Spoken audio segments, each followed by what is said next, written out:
talking with 30,000 other supporters across the country right now. All right, one moment, sir. Thank you.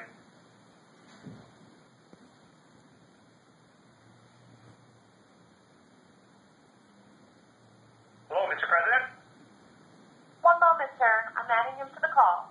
Great.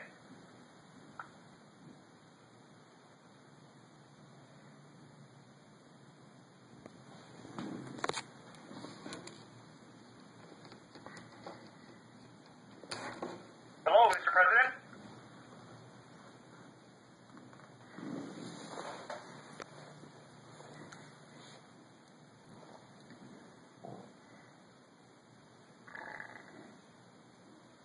Sir, have you joined? Hello, sir? Hey, Mitch. Hello, sir. How are you? I'm doing great. How are you? Doing wonderful, sir. You are on the phone with tens of thousands of your best volunteers.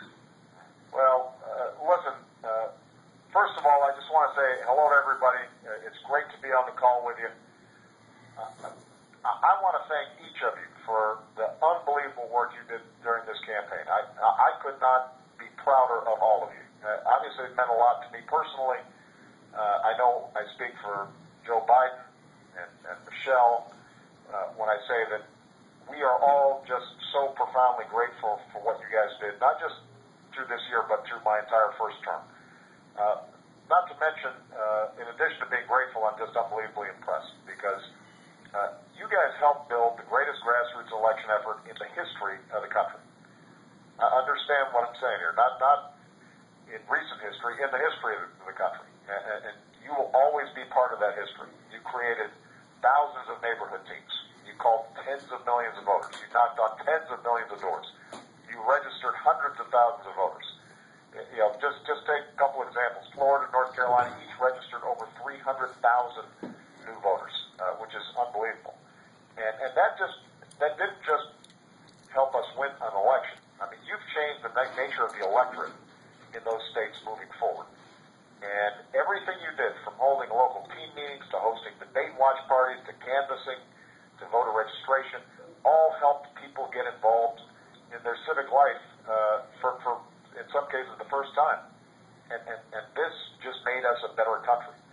So I am so proud of what you guys did and so proud of what you accomplished. You know, this was a long, hard-fought race. It had a lot of ups and downs. But you guys always kept your eye on the ball. You worked hard. You didn't let the story of the day or the week distract you. You didn't, waver. And, you were an example of what we talk about when we say we're all in it together. And you also proved the naysayers wrong because a lot of people, frankly, were skeptical that we could duplicate what we did in 2008. And with all the headwinds we had, you guys exceeded it in many cases. And you showed America that things don't have to be like they've always been. And on a personal note, you guys stuck by me through good days and bad days, weeks where everybody said we couldn't lose, weeks when we said we couldn't win. After the first debate, when everybody, was sure that this was a disaster, you just kept on going. You sacrificed time with your friends and your family. You probably didn't get enough sleep. All of which not just made our victory possible, but changed the conversation in the country about who we are and how we need to move forward. To all of you, a lot of you I had a chance to meet on the campaign trail. Some of you I never met, but I'm so proud of what you guys accomplished, and I will always be in awe and inspired by what you've done. Now, so that's the good news. The bad news is our work can't stop now because, as we learned in the first term, in some ways an election is just the beginning. It's not the end point. It's a means to a goal, and that is to actually help families all across the country. So we've accomplished a lot, from healthcare reform to Wall Street reform, but we've got a lot more to do. That's why I ran for a second term, and that's why you guys worked so hard. So as we move forward, there are going to be new wrinkles, new frustrations. We can't predict them yet. We're going to have some triumphs and some successes, but there are going to be some tough days. starting with some of these negotiations around the fiscal cliff that you guys probably read about, making sure that our tax system is fair. So we're going to need you guys to stay active. We need you to stick with us and stay on this. And I'm pledging to do a better job even than we did in the first term in making sure you guys stay involved.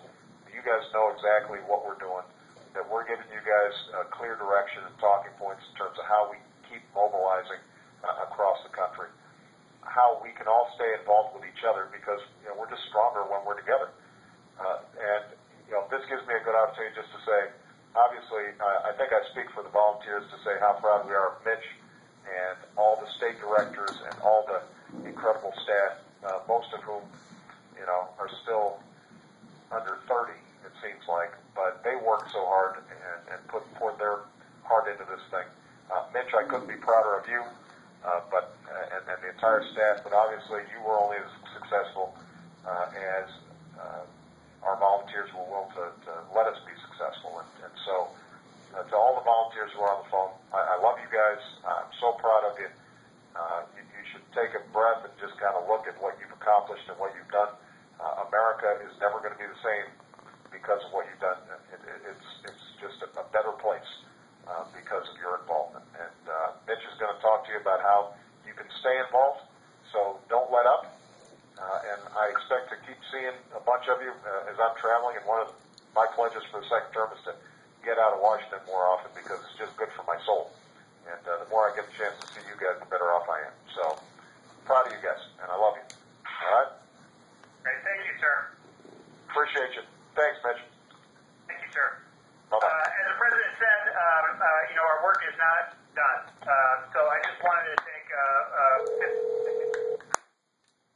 to lay out to all of you what you can expect. Number one is, and I mentioned this earlier, we have a group of people in Chicago right now going